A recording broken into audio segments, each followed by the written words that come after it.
Hello, everyone. Thank you for joining in, watching our episode. This is our very first episode, so hopefully, you're gonna like it. And we're gonna talk about how to freak out, and we're gonna learn how to freak out and what are the situations where you're supposed to be freaking out. Freaking out situations topic, I have invited Desiree. Hi, Desiree. Hello, how are you, Perrette? Hey. I'm good. How are you? I'm doing well today. Mm-hmm. Tell us a little bit about you and what are you teaching?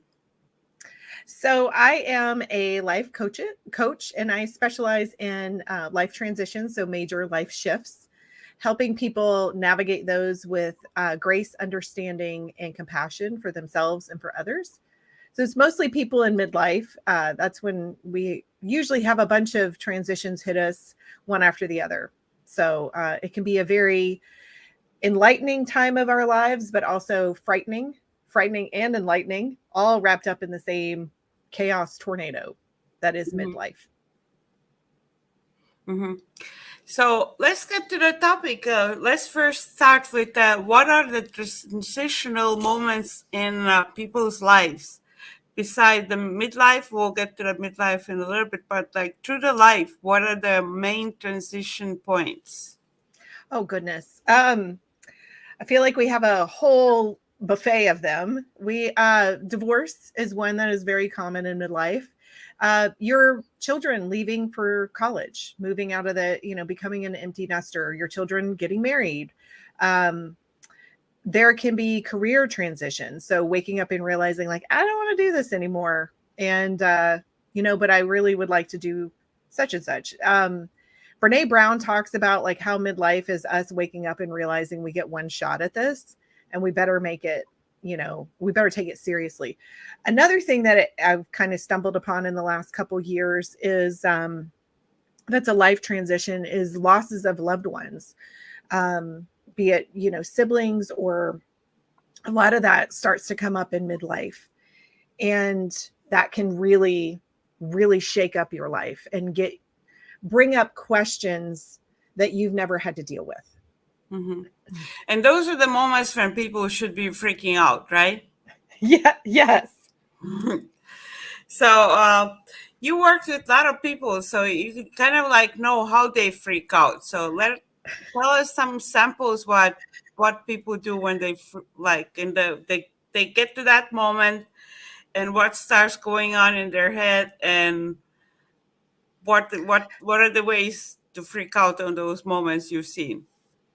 So with divorce, it can be, especially if you are in a situation where you've been a stay-at-home spouse, um, freaking out about finances, freaking out about things to do around the house, like not having someone that you can be like, hey, the kitchen sink is clogged. Can you help me you like fix this? In terms of a career, like feeling like you have to start over after you've had a 20 plus year career in something. That is something, like, oh, I've got to learn all this stuff again. And it feels hard when you're starting a new skill in a new career. When your kids are leaving the nest, like freaking out about all the things that could potentially happen to them in the world at large. And if you're dealing with the loss of a loved one or someone who has been diagnosed with a terminal illness, there's a multitude of ways to freak out about the care, about what their journey is going to look like.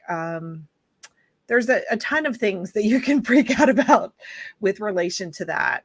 How long do you have? If my dad died in his 50s, does that mean that I'm gonna, like, you can freak out about, you can take it to the nth degree. And I feel like I have a PhD in freaking out.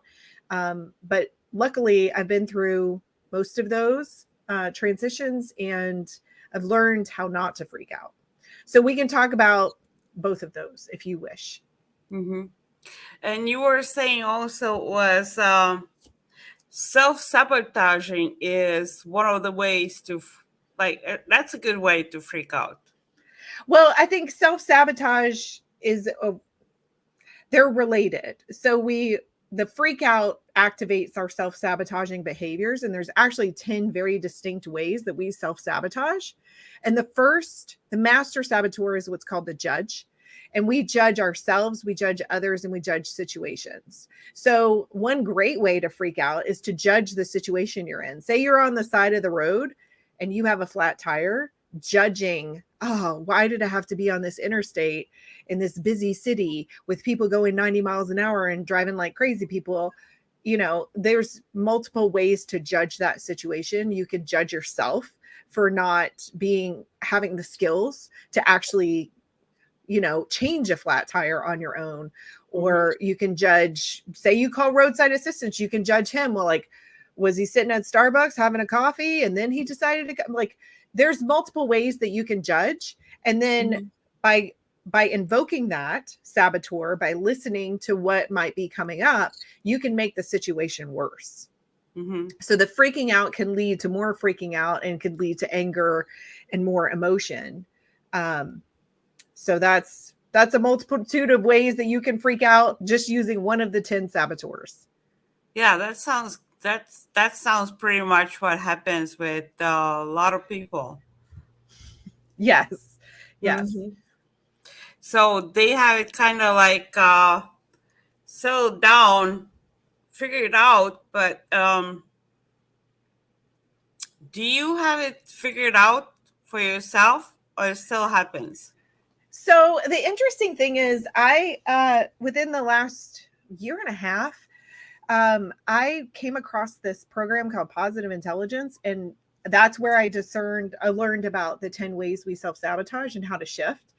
And I have a yoga teacher background, like I have yoga teacher training. That was a gift from my divorce. It was like, we need to go to yoga teacher training. It was very timely. So I understand the benefits of meditation and mindfulness. That's really a great practice to have in your life. But what was missing is like a tactical way, like you're on the side of the road with a flat tire and you're not handling this well. How do I shift? Right. So I call it tactical mindfulness. Positive Intelligence is the company, the founder, Shirzad Shamin, is the one that distilled the 10 ways that we self-sabotage. And he calls it PQ reps. So tuning into one of your senses at a time. This is where the real power lies, in being able to shut off the side of your brain where your freak out is happening, which is the left side of your brain, and tune into your creativity and your intuition. And that's where your wisdom is. So in order to do this, you start to quiet your mind and you can tune into one sense at a time. So if you want to tune in, you can do visual reps. So you can really focus on visual aspects of a specific thing that you're looking at. You can really focus. Can I stop you for a second? Because when you start, I want to make it easier for viewers. When that moment, remember what you want to talk about, but like when that moment happens and your brain's freaking out, so before you get to that next step that you're talking about, but how do you get that stop moment? You have to get to that stop moment first. It's called the saboteur interceptor. And it is like a muscle. So the more that you learn to pick up on, when are you acting from a place of saboteur energy? So it's usually a negative emotion. So tuning into that negative emotion, raising the red flag of something here is not sitting well with me. This is not how I want to react. So it's about cultivating that awareness. And this is all part of a education. He takes people through a 6-week program. He's designed the 6-week program. It comes with an app and all kinds of stuff on how to actually intercept and tune in when those messages are coming up. So that's the first bit, is to realize that you are under, he calls it a saboteur hijacking. They kind of, if you think about, like, if you're driving down the road in a car and you have a back seat full of these characters, they kind of have jumped in the front seat and they have taken over the direction of the car. And that's the freak out point. That's the freaking out point. That's where you're starting to freak out. Yes. Like, and that, like, this is like a good example of you putting it like you have backseat of people who all freaking out for you. Yes. Yes. And they kind of just jump in the front seat and they're taking over the steering wheel and, start driving you know, like crazy people, like just Hmm. not with no regard to what the results are going to be. They're just acting on pure emotion and running away with the result instead of slowing down, figuring out where you want to go and figuring out the best route to get there. Hmm. So you started to talk about like about how to get there. So what are the right steps to do in that moment then?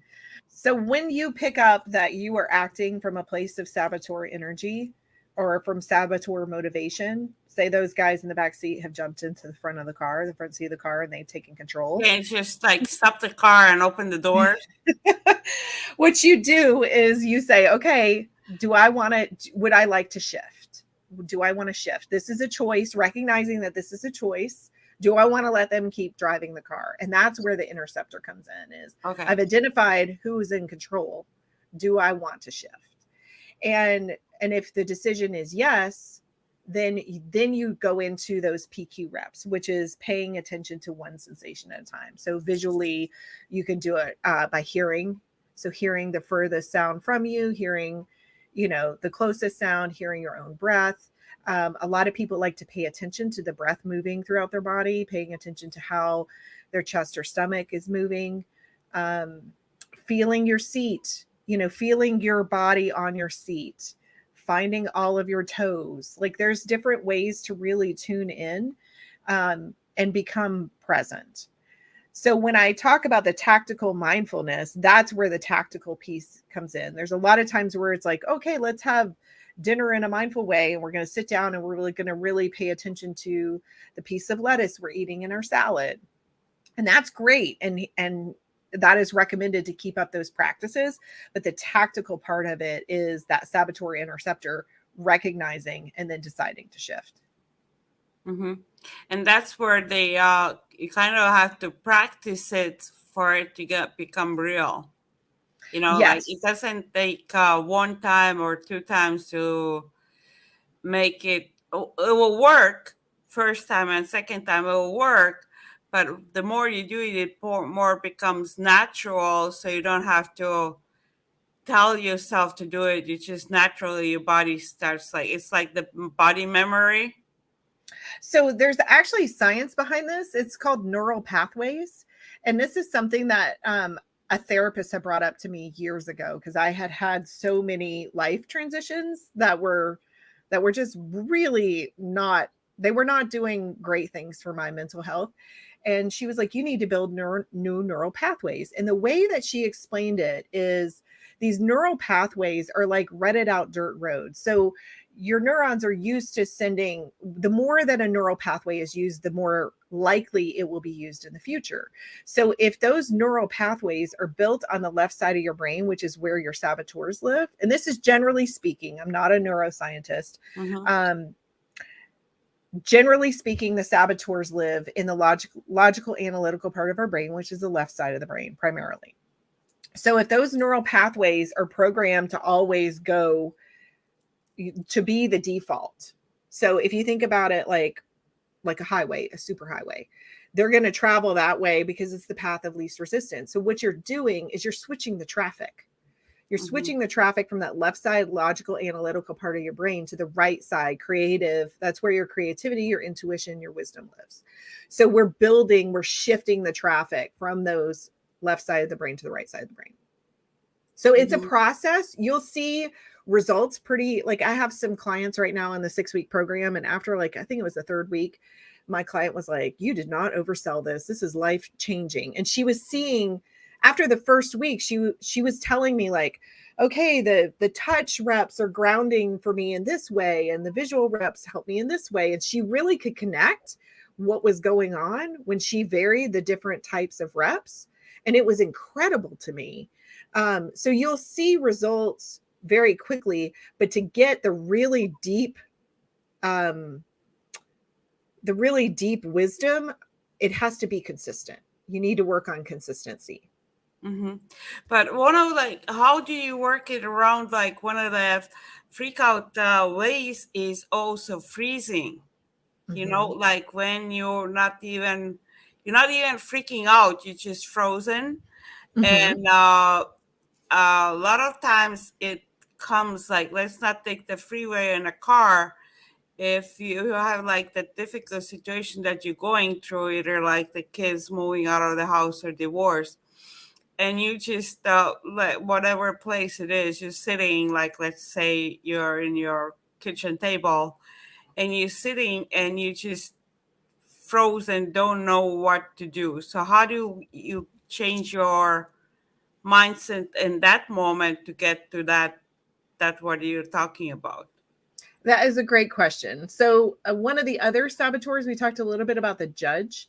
One of the other saboteurs that is coming to mind when you talk about freezing is the avoider. And that freezing is a trauma response. And I would like to preface this with, if you are having a flood of emotions and you're having trauma come up, that's usually an indicator of trauma when you feel flooded with emotions and you go into that fight, flight, freeze, or fawn.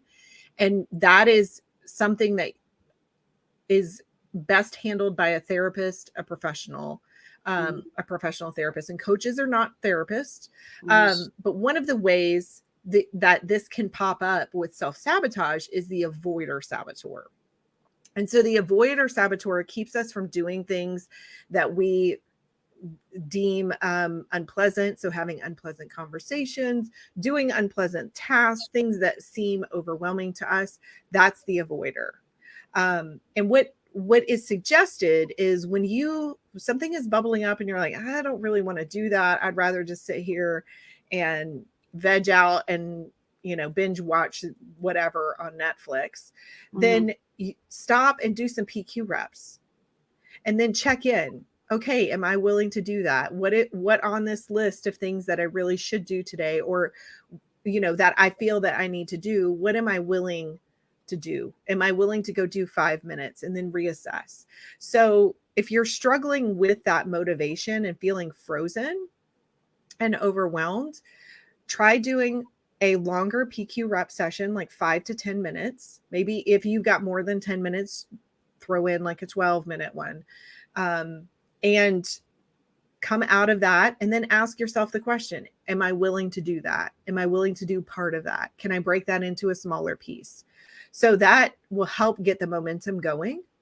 And usually once you get the momentum going, then you can continue that. It'll feed your motivation to keep going.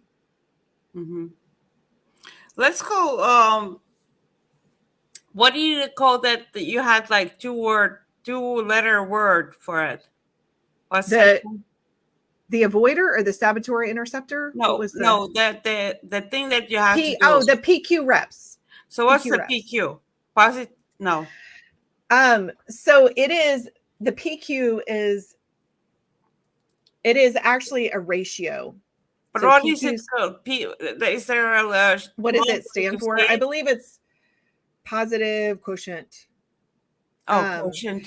Okay. what Yeah. it what it represents. So there's two assessments that are free to take on the Positive Intelligence website. There's a saboteur assessment that will identify your top saboteurs. The judge is not listed on there because everybody has the judge. Mm-hmm. It's a given, which has actually been very helpful in me becoming compassionate with myself and others. And then the second one is your PQ score. So your PQ score is the ratio of how much time am I spending, what percentage of the time am I spending in my left side of my brain versus in the right side of my brain. Hmm. Does And that those make tests, sense? yeah, are those tests available on that website? For free. Okay. And I put together a list of mental fitness resources that have the direct links to those assessments. And I'd be happy to share that with everybody listening today. So if you go to my website, DesireeDoucet.com Mhm. slash mental fitness, you can download, it's got links to Shirzad's book. It's got links directly to the assessments. to those free assessments. They can be a little bit, they're buried under, I think, assessments or maybe resources on his website. So they can be a little tricky to find. And some basic information, and you can schedule a discovery call and we can review your assessment results if that would be helpful for you. Mm-hmm. Okay. So that's what the PQ reps are, is that it is shifting you from that left side of the brain to the right side of the brain. Mm-hmm. I definitely want to do those tests. So I'm going to have to go to your website to find those tests. Okay. What you said you want to teach us that, some tools. So I've got, let me pop my my URL in there. I had set my keyboard aside. I apologize. I'll pop the URL in there about the mental fitness resources. And then if you want to go ahead and share it, if you go to this page and fill out the form, I will email you these mental fitness resources. Oh, where do I get to share that? I've got it in the chat. In the chat. Do you want me to put it in the comments? Yes, if you can share it in the comments later will be better as well. Okay. Yeah, I have it. I'm not able to share in the comments. Yeah, we'll do it later. I'll put it later in the comments. All righty. So everybody who's watching the replays and everything, that's going to be in the comments. So look down in the comments to find that link. Cool. So the PQ reps are what helps you shift in the moment. And but would that all help with the same situations on, like we were saying, like something momentarily that happens, like in a moment that you're starting to freak out, but if something like big transitions in life, so that takes if that you think like one time doing the session will start changing things, or it's like a process of more actions that you have to take afterwards? So it's a practice. So once you learn the techniques, then the practice is involved in, like, part of the practice is first recognizing I am having this negative emotion. I am freaking out. You don't necessarily need to know this is the controller, this is the avoider, like this is the judge coming up. You don't necessarily need to identify which saboteur is taking control in that situation. What's most important is to recognize that you are having this negative emotion. It's being generated from your saboteurs, and then decide to shift. The one exception to negative emotions being saboteur driven is grief. So grief comes from actually a place of love. And so that is handled a little bit differently than a negative emotion on fear or spiraling into anxiety and worry. Like, I had major anxiety on a trip a couple years ago to Alaska, and we were kayaking on a lake it was a glacier lake filled with icebergs. And my partner at the time had done this trip hundreds of times. That was his job. He used to take people to hike up to this glacier lake, blow up an inflatable kayak, and they would kayak on the lake. Well, the lake is filled with icebergs that are giant, like the size of houses. And so I was like, I didn't understand what we were really getting ourselves into. And luckily he had taken my advice to check the boat and make sure it held air before we got in on it, and went kayaking in a giant glass of ice water. But glacier ice is also very heavy because it's been compacted, and it's very, very dense. And so we're kayaking amongst these giant, magnificent icebergs, and they're melting, and you can hear them melting. You can see them melting. And what happens is pieces of them start to break off. And that is frightening because it sounds like a giant thunderclap when that happens. And then they start moving because they're rebalancing, because the center of gravity, when a chunk falls off, it rebalances. This was I was freaking out in the boat. And he's like, isn't this amazing? Like, you take pictures, get your GoPro. I'm like, no, this is not amazing. I am not having fun. I would like to go home. please. And he was like, let's go over here. And I'm like, how deep is this lake? You know, do not ask questions you do not want the answers to. Just don't do it. And I did not take that advice. And so that's when I realized that my anxiety was out of control Mm-hmm. and You were about, freaking out. oh, I was freaking out. Mm-hmm. And I was thinking of the 15 ways I was going to die that day. Like, is the boat going to run out of air? Am I going to get flipped out? Like, am I going to die of hypothermia trying to swim back to shore? Like, all the things. Am I going to be able to swim if I dump into this ice water? Like, is my body going to physically go into shock? And that's when I realized I came home from that trip, and everybody's like, how was your magical trip? I was like, it was terrible. Let me tell you all the reasons why. And I didn't realize that. I mean, this is a bucket list trip for people. Like, oh, Mm-hmm. let's go to Alaska. If you have anxiety, Alaska is not the place for you. I don't mean to insult the Alaska tourism people, but Alaska's wild and it's beautiful. But you will come up with the 15 ways you're going to die in the next 15 minutes when you're there. But then you like, would you been able to use those tools if you Oh, would have been yes. aware and you would have like known those tools and you would have used them, you would have been able to shift your mind. Yes. First of all, you had to like shut down those voices. Hmm. You have to take that moment to pause, and then you have to reverse everything. And that moment of pause is the one that I think it says that PQ moment, right? That's the saboteur interceptor is recognizing that my hypervigilant, in that case, it was my hypervigilant, um, was driving my car of my brain. And the hypervigilant was like, we're just gonna, we're gonna ramp up the anxiety. And yeah.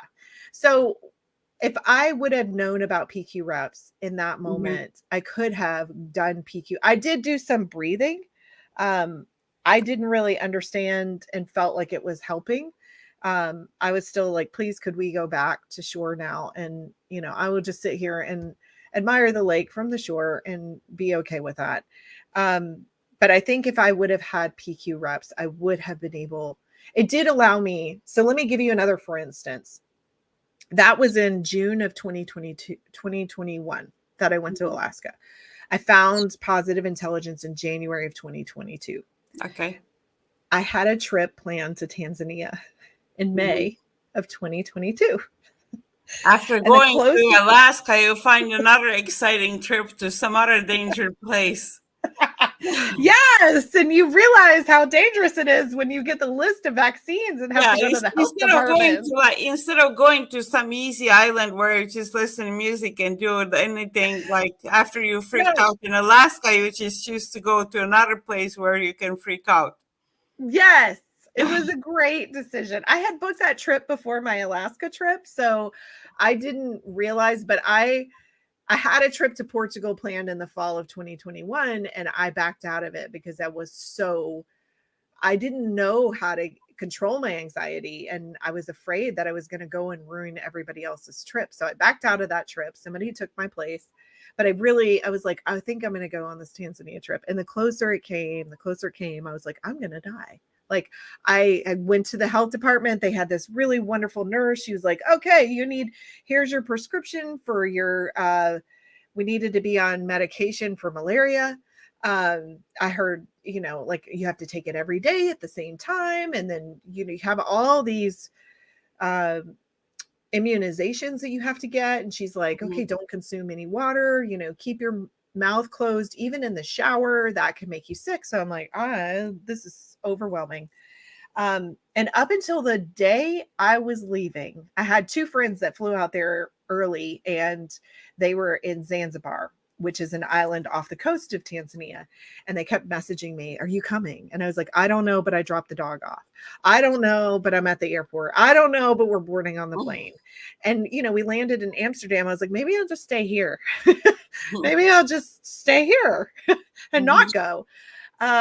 But by then I was with a group of 18 people. There were about 14 of us traveling together, 12 or 14 of us traveling on those flights. And I was like, I think I can do this. But it was because of PQ.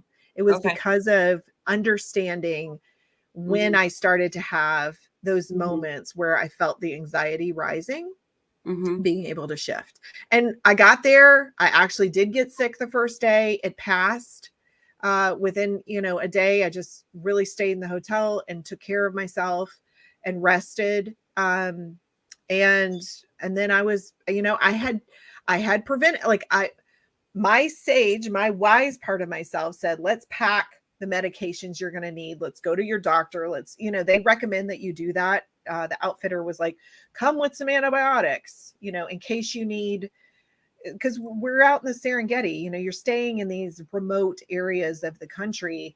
There are doctors if you absolutely need it. But it helped me understand I have prepared the best I can, and I know that if I get sick, there are things that I can take. And so it helped me back off of that anxiety. And the hilarious part is, we're driving around these safari trucks and we're looking at lions that are 3 feet away from the truck that are just taking a nap because they're giant cats. Mhm. And so I'm just like, that was not anxiety inducing for me at all. Like, why wasn't I freaked out about that? But I'm freaked out about kayaking with icebergs in Alaska. Mhm. So, Well, because you didn't have, like, the way it sounds like, because you didn't have the tools back then yet. oh, I didn't. I And you had haven't about, been practiced, so you didn't have that, like, availability to see it differently because your brain was so used to freaking out in those moments. yes, So, and after you train the tools, then your brain knows, like, there's another options to do, and it's just like, even you don't even have to think about it, it just starts automatically applying those tools that you know. yes, yes. It's about understanding that you're traveling, these tools and these skills are things that nobody can ever take away from you. They're internal. You carry them around with you. And the awareness that it's been such a gift. And I talk to people about my anxiety and they're like, this is amazing. Like, how can you go from this being this,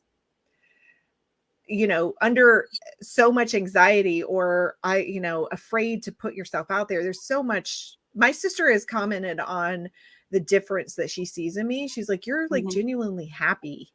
Like, I haven't seen you genuinely happy in years. And I was like, oh, that's interesting, because sometimes it's hard for you to see the difference in Hmm. yourself.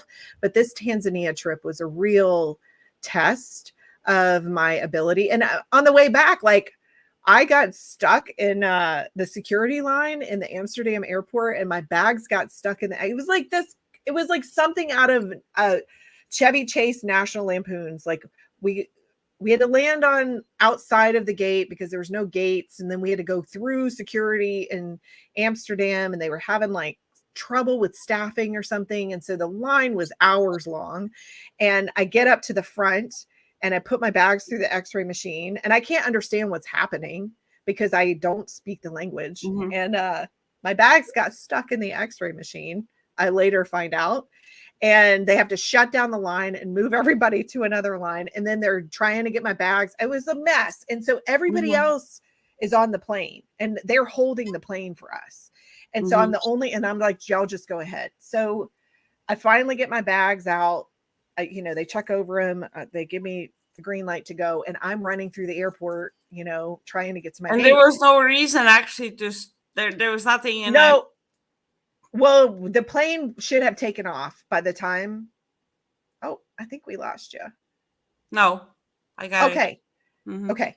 So the plane should have taken off by the time I got there to the gate, but they were holding it for me. I was the last person on the plane. I was a good 10 minutes behind the group. Um, so I got to the plane and they said, do you have this paperwork filled out? And I was like, you're kidding, right? Like, that's a joke. And he was like, no, I'm not kidding. And I was like, I don't have time to fill out and they're like, ma'am, we're holding the plane for you. So I filled out the paperwork. He helped me, like, okay, you just need to fill these parts in. Hmm. And I get on the jetway and I'm running down the jetway, and he opens the door behind me and he goes, ma'am, you don't have to run anymore. And so, like, things that I didn't even know were going to cause me anxiety or have that popped up, it's like, in the end, I had no control over whether or not they held that plane for me. Hmm. Um, And so I did my best to get there as quickly as I could. That was my wisdom speaking, right? But in the end, I think a lot of us feel like we think we have control. It's called the illusion of control. We talked about this in my yoga teacher training. We have this illusion that we have control. And so that tricks us into believing that we have more control over the outcome of our lives, of situations, than we really do. And to admit that we don't really have that much control is frightening, because the controller is another one of the saboteurs. And Mm-hmm. that's the need to control every little bit and aspect of a situation or a Mm-hmm. person. Mm-hmm.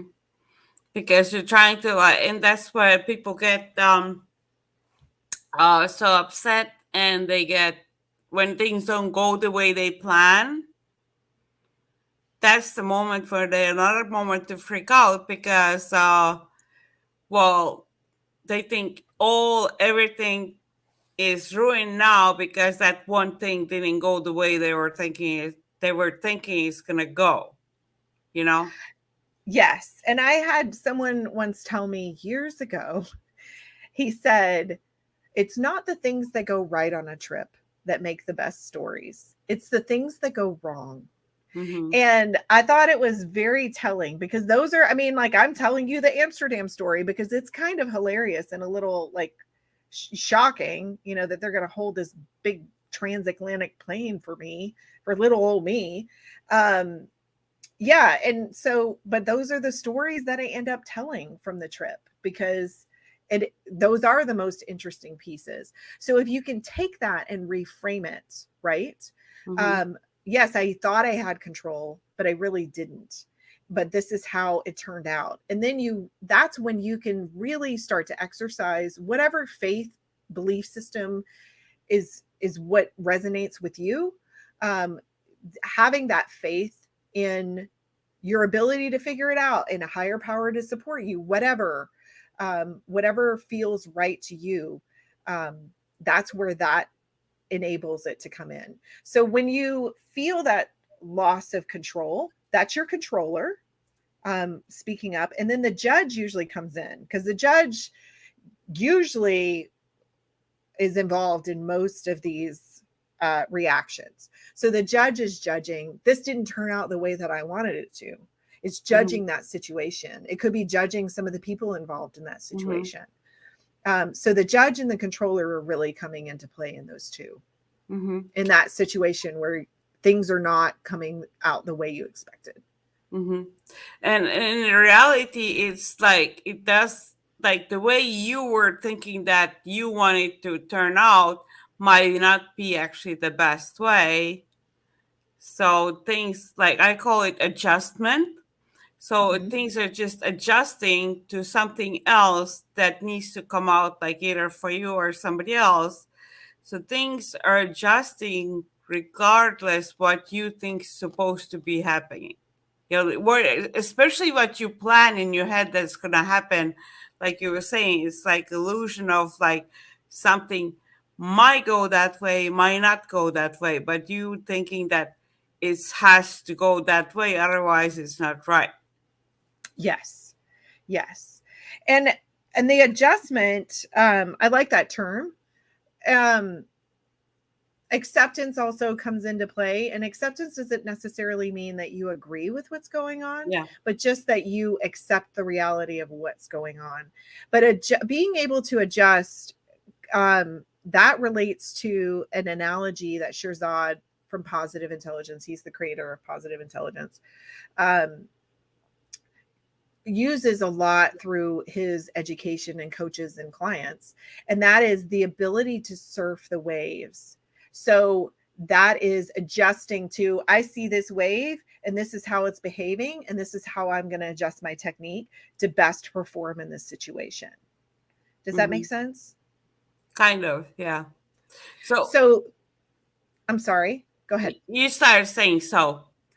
uh, so it's the ability to remove yourself from that freak out, switch to the right side of your brain, invoke that creativity and the wisdom and your intuition, and figure out the best way to adjust to the new circumstances of the Mm-hmm. situation.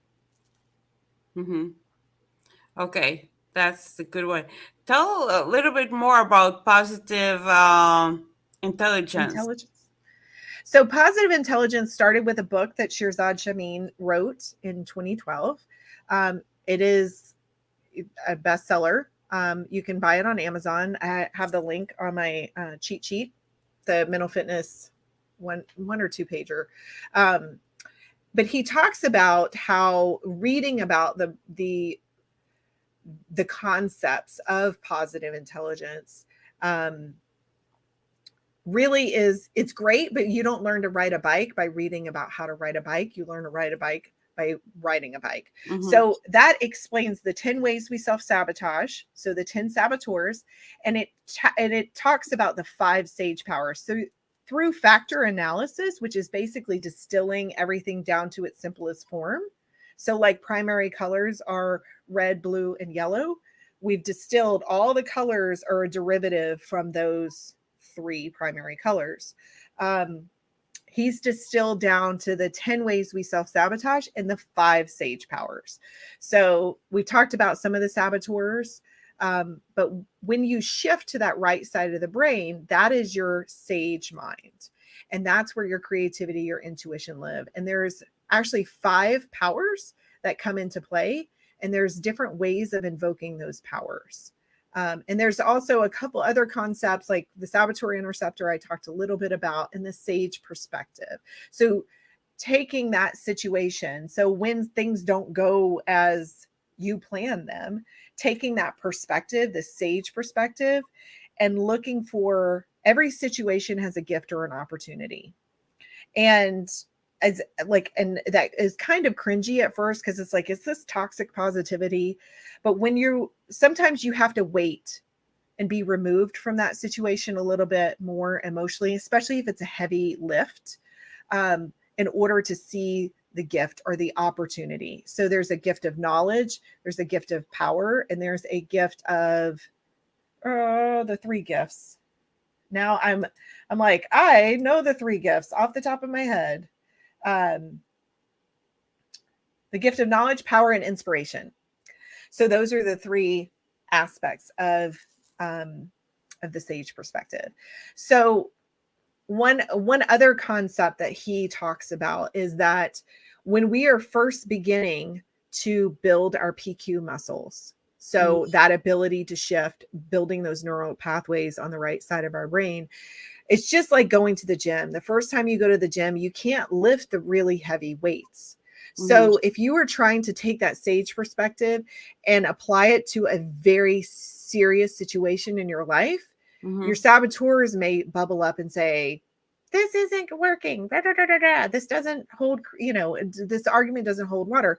It's there's a reason that you need to do this consistently, and that's because consistency in the gym in physical form by lifting weights is going to increase your strength. The Mm-hmm. same is true by doing these brain exercises. It is changing your brain, but it takes time to shift and build that gray matter in the right side of your brain. So don't take a very serious example and try to lay the sage perspective on it, in your first couple weeks or even months of Mm-hmm. going through this work. Take your time. And another cool thing that he teaches in his program is to, if you are struggling with some, like say you've got say you lost your job and you're like, how do I apply the gifts, the sage perspective to this? There is no gift in this. Um, Say, you know what, I'm struggling with this. Do a long PQ rep session and then let it go.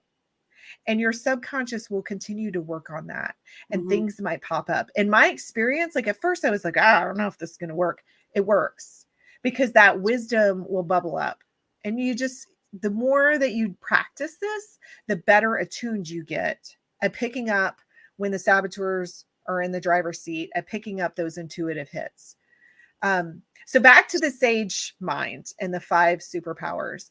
There's actually, and now I'm like, now nervous that I'm going to forget them, which is hilarious. Cause I've done some deep dives in this work and I know it backwards and forwards. So we've got innovate, we've got navigate, we've got explore and empathize. And there's one that I'm missing. Um, so we've got explore, innovate, navigate, activate was the one I was missing, and empathize. So the empathize is the first sage power that you work on in the 6-week program. And it's about developing empathy for yourself. And the Mm-hmm. interesting part is that the more you develop empathy for yourself, the more empathy you have for others. Mm-hmm. Innovate is about brainstorming and coming up with really, really great ideas. And the way that he teaches this is really brilliant. He challenges you that even if there are ideas or people that you disagree with, there's at least 10% that you do agree with. That is a good idea. And so he has you iterate on that 10% that you agree with them to get you to tap into that creativity, the creative innovate power. Mm-hmm. Exploring is just walking through the world like with that childlike wonder of what is around the next corner, what am I going to find, right? Mm-hmm. And that is something that so many of us lose through our social conditioning. Oh, we have to be responsible adults, and but the world is full of wonder, nature is full of wonder. And why do we stop exploring and being curious? Mm-hmm. And curiosity is, the opposite of judgment, which is, so judge is the master saboteur. The explore power is tapping into that Mm-hmm. curiosity. The navigate is knowing where you want to go and taking steps to get you there. Mm-hmm. And then the last one, which is the activate power, is actually getting things done. So when you're stuck in that freeze, like we talked about earlier, Mm-hmm. and recognizing that that avoider is coming up, being able to shift and take action. And he talks about taking laser focused action, taking the right action. So being able to discern what is the next thing that I need to do in order to navigate myself to where I want to be, and let me take action and do it. Mm-hmm. So how do you know it's you say like it's taking a right action? How do you know it is a right action? You sit with those PQ reps. So you say, I'm really struggling with this situation. I'm, for instance, I'm building a coaching business. I need to, what is my top priority right now? Mm-hmm. Do some PQ reps, plant that seed. He talks about planting that seed, Mm-hmm. doing some PQ reps and seeing what bubbles up. So I did this a couple days ago. I was like, okay, I need to increase my visibility. Let's come up with a strategic plan, start Mm-hmm. posting more And often on social media. Like, it starts to come through in that that inner wisdom, that creativity. yeah, that's that moment when those ideas just come to your head and you just start like like whatever moments, like a lot of times like before going to sleep or waking up, like I've noticed that as well, when every person has it differently, but like what situations when you start getting those ideas and a lot of people get stopped, they're not going to take actions on those ideas, but like I think the first step for me at least is I'm writing the idea Mhm. down, and then after writing idea down, then I start like thinking about like, whoa, what would be the steps I would have to do to make that happen. Mhm. So it's that discernment. Um, so as the ideas pop up, writing them down, I've found that to be very helpful too, because what happens is then you feel like you have to hang on to that idea and you're like, I'll remember it. And then 5 minutes later, you can remember all the characters in Bart Simpson, but you can't remember that idea that you had that was Mm-hmm. brilliant. So do write it down. And one thing, it's proven that when we are relaxed in a relaxed state, that's when our creativity kicks in. That's when it's the highest. Mm-hmm. And same with intuition and wisdom. It's because we're relaxed and we're out of that logical, analytical thinking, and we're into that right side of the brain. So being able to do that on command gives you the power to say, I am in saboteur mindset. This doesn't feel good. I'm having a hijacking. We're in a boat on a glacier lake, and I want to be able to see the beauty and appreciate what's going on around Yeah. me instead of being completely trapped Yeah. in my Mind. mind. Mm-hmm. Um, and allowing me to tap into that, to bring in that relaxation so that I can really appreciate the beauty and be in the moment, Mm-hmm. so that I have a memory that's beautiful instead of just Memory of what mildly was going traumatic. on in your head. Yes. Yeah. Yes. Oh, and that's actually a good way to understand it. Like you have, like you go back and you have memory of what was going on in your head instead of having a memory of like the things that you saw with your eyes. Or that you felt, Yeah. because that will continue to stick in your tissues. There's a saying that came up in yoga teacher training: the issues are in your tissues. Like when we have trauma, that gets stored in our body. And so that's why, you can feel that flood of emotion, you can feel all of that coming up. And by using PQ, I'm able to discern, oh, this is where I'm feeling this, this is where I'm carrying it, this is where this comes from. um, i Mm-hmm. had I had somebody, like, I had a ton of people always ask me, why are you so hard on yourself? You're so hard on yourself. And I never saw it. And there's a hilarious phrase that I heard when I got into coaching is, you can't see the label when you're in the jar. And so I was in this, Oh. like, beat yourself up jar, right? Like, Mm-hmm. be hard on yourself. And I did an actual 6-month, very deep dive into positive intelligence. It's called the Mastery Program. And you're paired up with 12 other people. We have one person who has been through that program before, who's leading the group, facilitating. And then Mm-hmm. there's 11 other coaches. And you're doing 30 minutes of these PQ reps a day. And we're front loading it. It was really awesome. We front load it in the morning. So like 20 minutes in the morning before you even get out of bed. And we were like, this is impossible. Nobody has time for this. And we all started doing it. And this is when I started to really, this is why I'm talking about the consistency. This is when I started to have some deep insights that decades of therapy, I just couldn't access it because I had covered it up and covered it up. Mm-hmm. And so at the end of the 6 months, I called my former therapist up and I said, can I just come and have a session with you? Because I need someone to hear what I have uncovered and just tell me if I'm on track. And I was like, here's why. You know how you've asked me so many times, why are you so hard on yourself? I can point to this one specific situation. And I detailed it.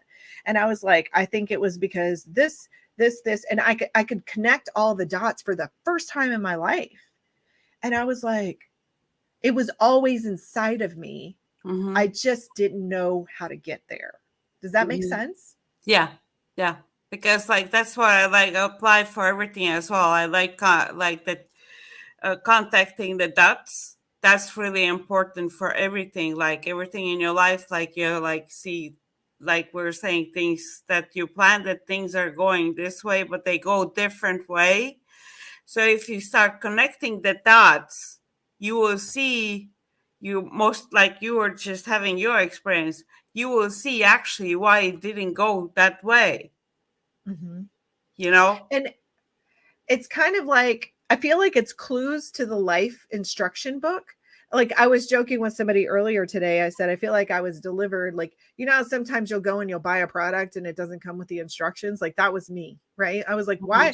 How are these people so happy? How are they not filled with, anxiety and sadness? And I would walk around and I was like, there's something wrong with me. And that was my judge saying, there's something wrong with you, or Mhm. you would be happy. Well, I didn't realize that I have control over that. I have control over my thoughts. I have control over how I view a situation. And that's where your power lies. Like you hear people take your power back, take your power back. I was like, what does this all mean? Mhm. Now I understand because I have done the work. I have Mhm. understood. I can understand this feels like saboteur. Let me go ahead and shift. Do I want to shift? Or if I'm interfacing with somebody and they're clearly under the direction of their saboteurs, I can pick up on that. And I'm like, oh, this is somebody's controller, getting frustrated because we don't know what we want for dinner. And so they're just taking charge.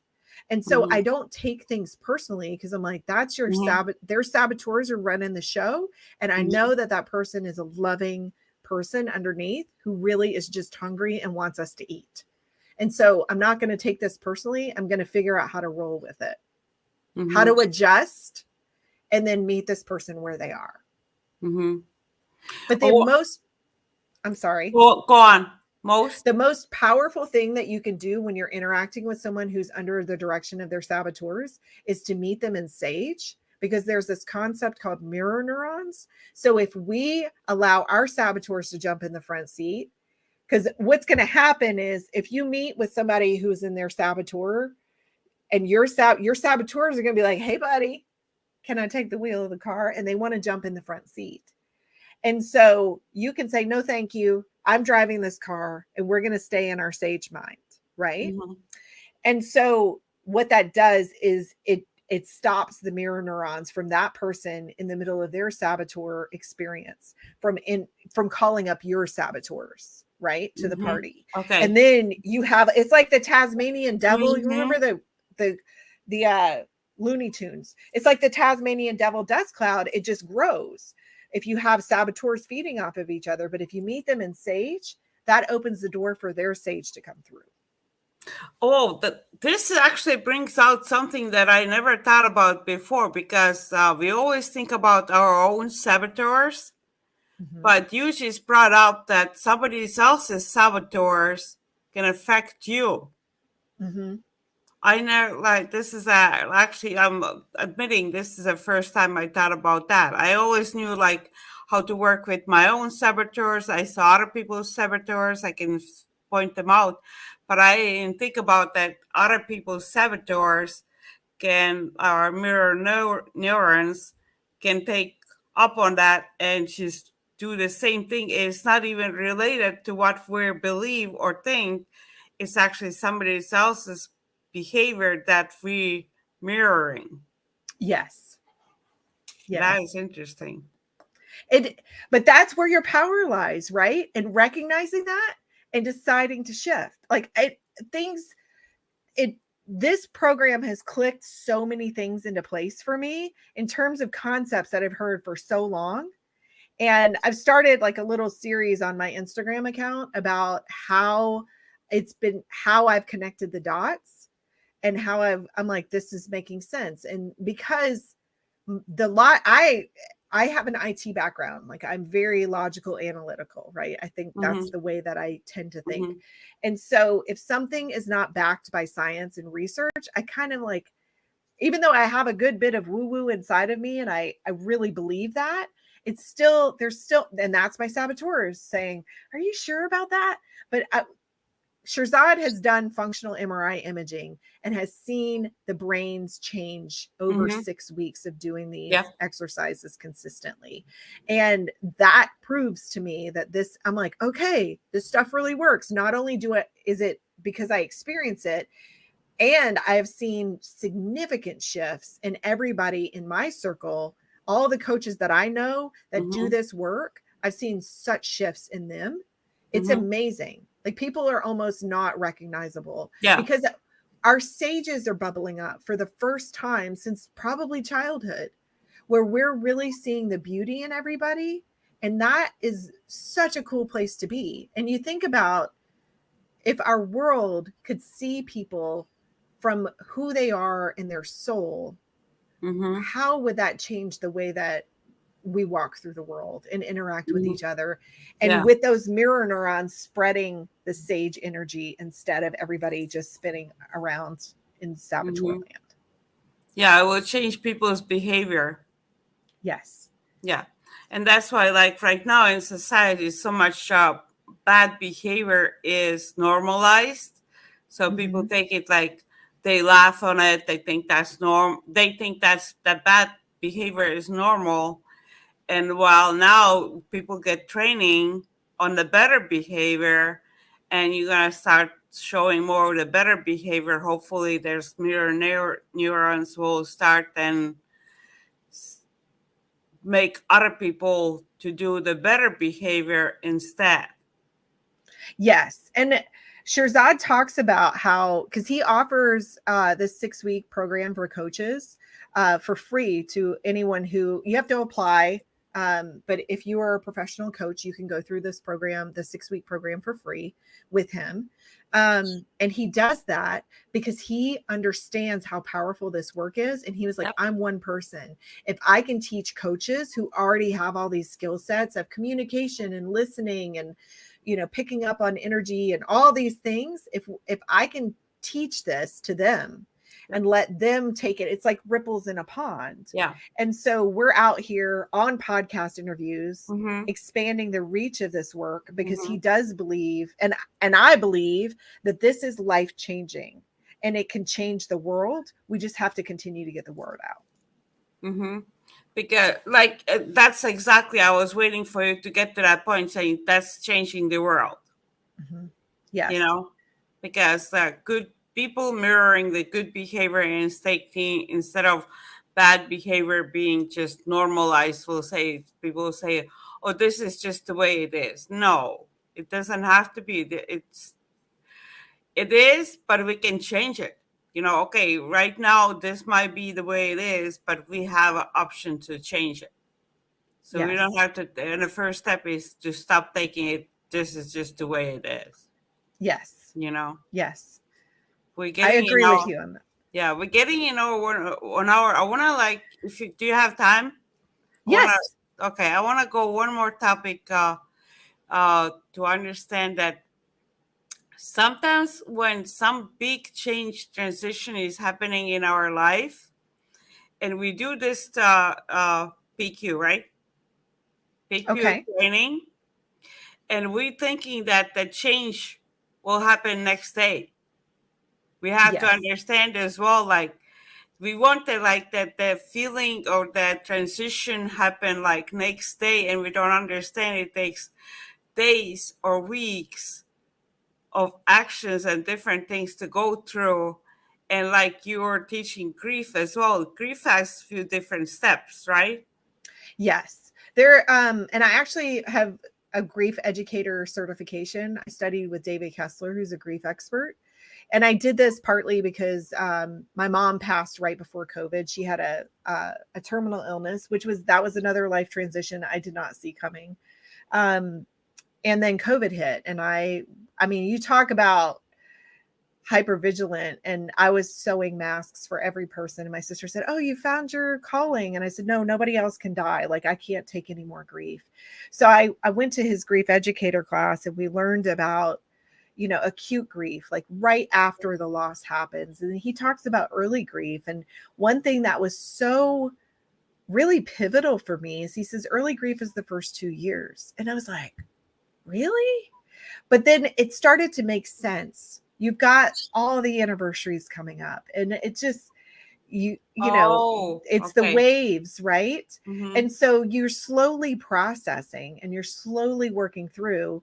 And it's actually really interesting that you bring this up in this conversation, because last week, my mastery group, we finished the 6-month program, but we have connected so well with each other. And these are coaches from all around the world in various countries. In Europe, we have a coach in New Zealand in our group, the US and Canada.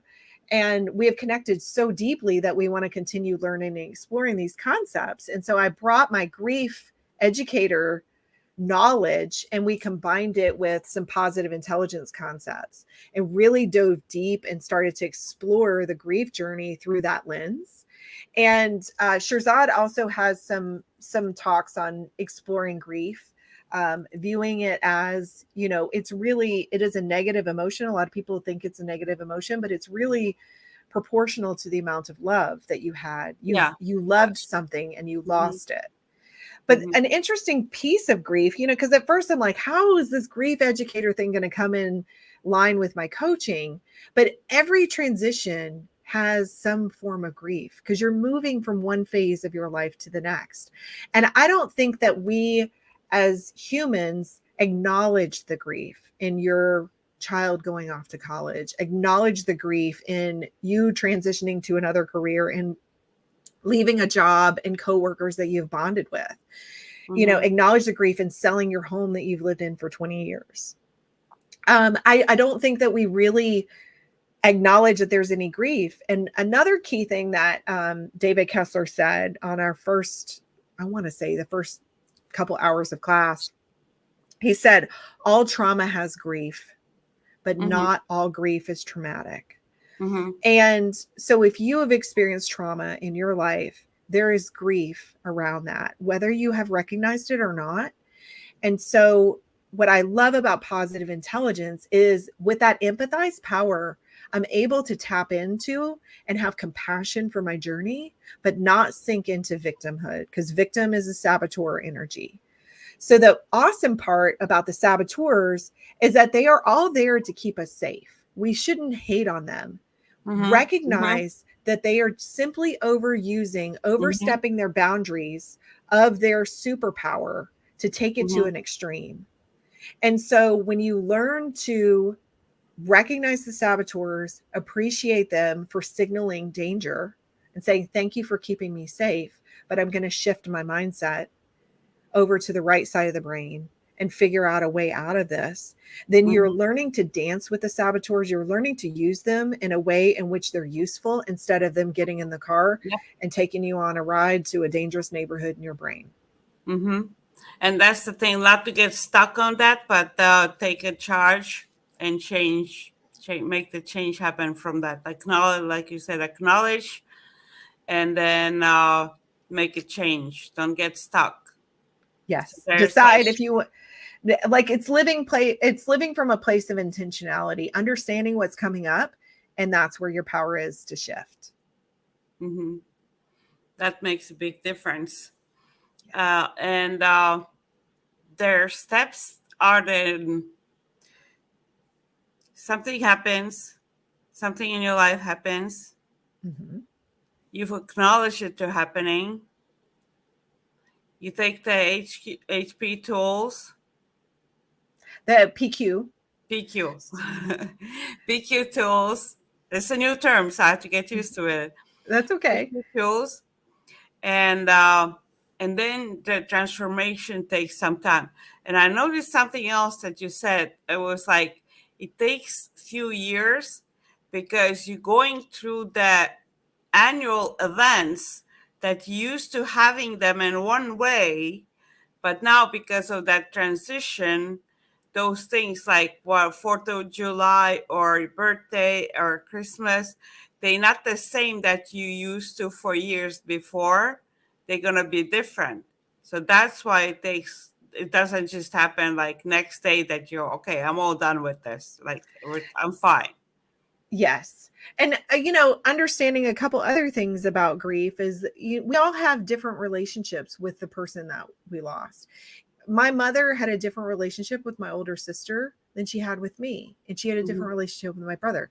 That's going to shape the way that we grieve. And, it's not, you don't get a trophy for whoever sheds the most tears, whoever has the most outrageous expression of their grief, whatever. This is not a contest, and it is a contest that nobody wants to compete in.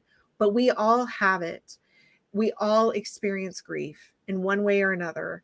And when we can recognize that and have empathy for ourselves, that helps us meet other people in their grief. And that is a gift because you're connecting on an authentic level and you're helping somebody else in their journey from what you have learned and the skills that you've picked up in your journey. And the awesome part about having this understanding of saboteurs and sage and how to shift and how to use PQ reps to do that is it really puts you in the driver's seat in the middle of, life transitions are stressful. Like I remember forgetting that, like not realizing I'm running a red light. Like I ran red lights when I was in the middle of my divorce. Like Mm-hmm. my brain was not functioning. Mm-hmm. And it's grief is exhausting. So understanding if I could tap back into that and say, you know what, you're really tired right now. And here's all the ways that your saboteurs are in control. Let me shift, find some empathy for myself, go have a decent meal and sleep. Like that's what I need. So it helps you reduce your stress, find empathy for yourself. And really, if you're in the middle of trying to figure things out, like I'm going through divorce and I need a job and I need a new place to live, and tapping into that creativity and that intuition is going to help you far better than spinning in that anxiety and judgment and victimhood, all those saboteur energies. Okay. Yeah. I think we just wrapped it up really good on that point as well. So it was really good. Thank you so much, Desiree. It You're was great. welcome. Yeah. Before we end up everything as well, like I would like to ask most of the time, 99% of the time, I ask all the guests a question. What is your personal view, or what is happiness? I think that happiness is it is a way of being in the world. And so no matter what's going on around you, um, it's a lens in which we view things through. So, we can have the same experience, and I could be sitting next to somebody, we can be at a concert, and they can be complaining about it's too loud, this person doesn't is singing on key or whatever, and I can just be up there dancing my little hiney off and having a good time.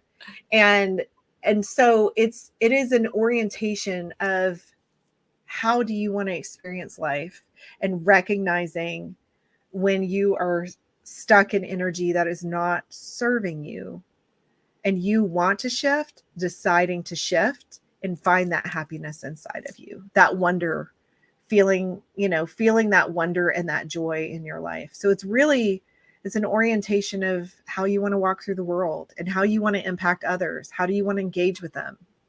Mm-hmm. It's not about toxic positivity. It's about living with, acknowledging and accepting that there are some things in your life that are not going great, but doing the best you can with what you have and making the best out of a situation, Mm-hmm. and continually orienting to, I'm going to live with gratitude and find the joy in this moment. Mm-hmm. And one of the most beautiful things that I was taught through my mom's journey is that there can be happiness and joy in the midst of the most tragic circumstances. And we threw her an incredible birthday a couple months before she died. She was in hospice. We had a joyful celebration. We had people come and visit her. It was an incredible day. But it was also a very sad time. But you can Mm-hmm. have that joy even in the midst of sadness. You can have that happiness. Mm-hmm. And it's not fake, it's actually more authentic. Yeah, it is. Yeah. It's not the toxic positivity, good vibes only. It's, Mm-hmm. I'm living in this really difficult situation, but I'm going to find as much joy as I can. And Mm-hmm. those memories I cherish. I cherish Mm-hmm. that memory of her birthday. Mm-hmm. And those are the happy memories, Yeah. you created. That was beautiful as well. And Thank you. another one is, in your daily life, just say like three really simple, not doesn't have to be three, just few really simple things in your daily life that make you happy. My dog. I adopted a mutt. She's a 20 pounds little mutt. She's found in a very rural area. And when my mom met her, she said her middle name should be Joy. And so Mm-hmm. she embodies joy. And that brings me joy. I think that uh, I live in a home where nature brings me joy. Yesterday, Nature. I was out in nature, and I had blueberries that were ripe on my, I mean, it just is so joyful. Oh, that is so I cool. Mm-hmm. came, I was walking the dog and I was just putting the blueberries in my pocket. It's Mm-hmm. like, I didn't think we had blueberries this early this year. So nature brings me joy. And I think that connecting with other people brings me joy Mm-hmm. because it enables me to see their sage, and understanding that from positive intelligence, like I love traveling because I meet the most amazing people, but I recognized it on a trip to New York about 2 weeks ago. And it's because I'm able to see the sage in other people. And Mm-hmm. there is such beauty in that because you Mm-hmm. start to appreciate our differences and the perspectives, and the different things that we all bring to this party on earth. Mm-hmm. And it's just so beautiful, and it just feels so rich and deep. Mm-hmm. Yeah, it's really beautiful. Thank you, Desiree. Do you want to? I had your website out here a few times, Okay. so Okay. it should be all good. And it's all Yep. in description as well for the viewers. That's all in description. So make sure to look at all the links, and I'm gonna put that other link in the comments as well. And hope everybody enjoyed that this episode. We got a lot of things figured out and learned how to freak out, not to freak out, not to learn to freak out was just for fun to put for like the title, but in reality, just enjoy the life and learn the tools and learn how to turn the things around and go through those transition with the more ease. So Yes. everybody have a good day. Thank you for watching. Thank you. Bye. Bye. Bye.